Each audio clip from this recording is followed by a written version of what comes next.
Guys सबसे पहले reel देखो, फिर स्टील के फनी कमेंट्स पढ़ेंगे। Let's go. अगर दुश्मन सर्च करने आता है तो तुम जल्दी से बंकर में कूद जाते हो और उनकी नजरों से बच जाते हो। सोच तो अच्छी है, लेकिन अगर दुश्मन ने बंकर का दरवाजा खोल दिया तो वह तुम्हें देख लेगा। चतुराई से तुम तुरंत उपाय सोचते हो और बंकर में आड़ी तिरछी एक लंबी सुरंग बना लेते हो ताकि ज्यादा सुरक्षित रह सको। लेकिन तुम्हें यह भी समझ आता है कि सिर्फ एक ही रास्ता होगा तो फंसने का खतरा बढ़ जाएगा। इसलिए तुम मुख्य सुरंग से कई छोटी छोटी शाखाएं निकालते हो, जिनके एग्जिट्स को तुमने पानी के घड़े के नीचे, सुअर के बाड्ढे में और यहाँ तक कि पेड़ के खोखले तने में छिपा दिया। इससे न सिर्फ तुम्हारा घूमने फिरने का क्षेत्र बढ़ जाता है, बल्कि तुम अचानक दुश्मन के पीछे भी पहुंच सकते हो और बिजली की तरह वार करके गायब हो जाते हो। दुश्मन समझ ही नहीं पाता कि तुम कहां से आते हो और कहां चले जाते हो। लेकिन दुश्मन जल्द ही चालाकी करने लगता है। वे सुरंग में पानी और धुआं भरने की कोशिश करते हैं ताकि तुम्हें मार सकें। तब तुम ढलान बनाकर पानी को एक गहरे गड्ढे की तरफ मोड़ देते हो। धुएं से बचने के लिए सुरंगों में कई जगह धुएं को रोकने वाली दीवारें और हवा आने जाने के लिए छेद बनाए जाते हैं। सबसे कमाल की बात यह है कि अगर दुश्मन हिम्मत करके सुरंग के अंदर घुस भी आता है तो वहां लगे गुप्त जाल और घात लगाने वाले स्थान उसे कभी जिंदा बाहर नहीं निकलने देंगे। समय के साथ तुम्हारा अनुभव बढ़ता जाता है और लंबे संघर्ष को आसान बनाने के लिए तुम सुरंगों को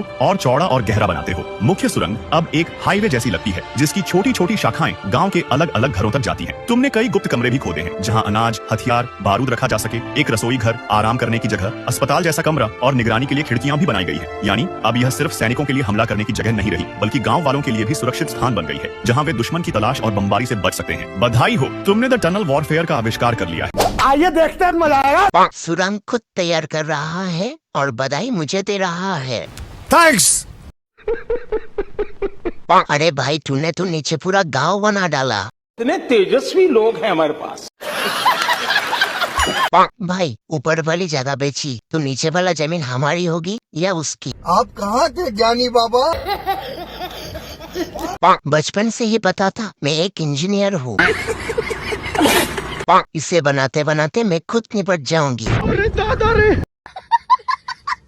भाई, उतना ऊपर घर नहीं है जितना तूने नीचे बना दिया। भाई, वो पार्किंग एरिया बनाना भूल गए। अरे बाबा।